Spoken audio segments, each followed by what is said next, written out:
Happy Wednesday!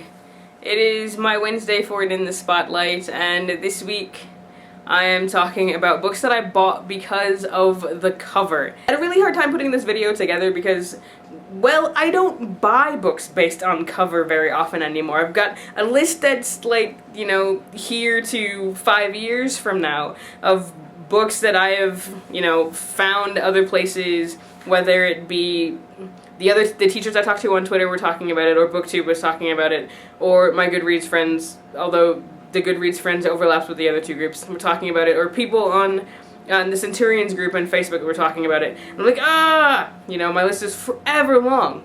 Anyway, the first book that I bought, well, it wasn't the first book that I bought, but the first book in my stack of books that are sitting right here that I bought because of the cover was The Fourth Stall by Chris Rylander, and it's a clearly middle grade novel. I bought it because the cover kind of reminded me of The Godfather. It's rather amusing.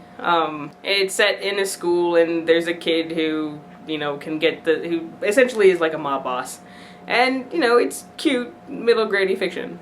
The next book in my stack of books that I bought because of the cover is Croak by Gina D'Amico. I don't know if I've talked about this one on my channel at all before, but I have a thing for Grim Reapers.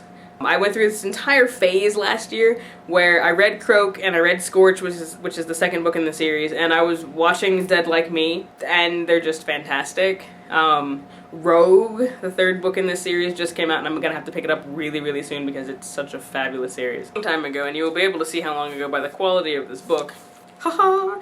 It's falling apart.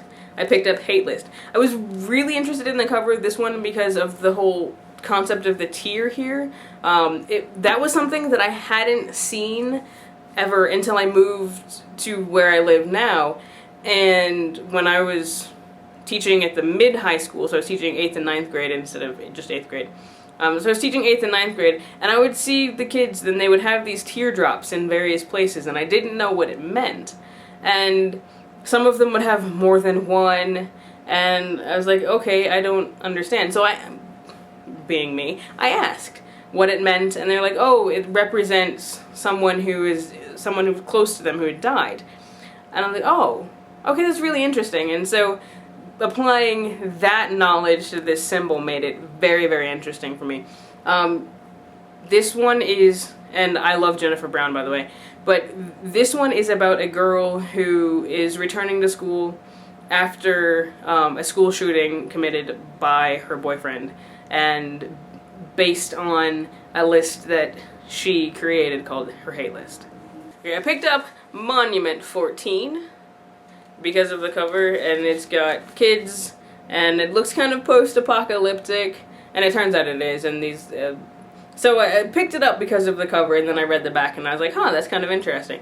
Not my favorite, but it is quite interesting premise. A bunch of kids get stuck in a Walmart type store. There's some natural disasters that happen, and then as a result of the natural disasters, other things happen, and it's really kind of crazy. Picked up Send by Patty Blount because of the cover, and because of the words on the cover. Oh, they're over here. It only takes one click. And I'm always interested in books that incorporate, or that deal with online happenings, so like this one and like Wanna Go Private was really interesting to me. So basically this kid transfers schools after having been in jail for cyberbullying a kid, and he's like, okay, I just need to get through high school and lay low, but he can't stand watching people pick on other people because he feels immensely guilty for what happened. So he steps in, and then he gets noticed, and then all sorts of other things unfold, and yeah, it's interesting. So my final book is one that means a lot to me, because it was the first book I read by this particular author, and now, you know, the community that he started, and now you guys know who it is, with his brother is now a huge part of my life, and it is Looking for Alaska. This is probably my 5th or 6th copy of this book. You see, I've got one of the ones that does not have the candle down at the bottom anymore. And I was like, I remember having moved out to the desert and been at the bookstore and like walked by it for about 6 months because it was one of those face front books. So I walked by it and I was like, that looks really interesting, but and I walked by it, and I walked by it, and I walked by it, and finally I bought it. And let me tell you that I know what's gonna happen, and every time it makes me cry. So I absolutely love this book. It's definitely it was the first book that I bought when I moved here, that I bought because of the cover. The first book that I remember, like, there's a story that goes along with it, purchasing because of the cover. So, yay for John Green, yay for Looking for Alaska, and that's it. So, what books have you read and how have they turned out for you? Leave them in the comments or over on our Goodreads, and I will see you in either of those places soon. Until then, I'm the Supplier wishing you happy reading. Don't forget to be awesome.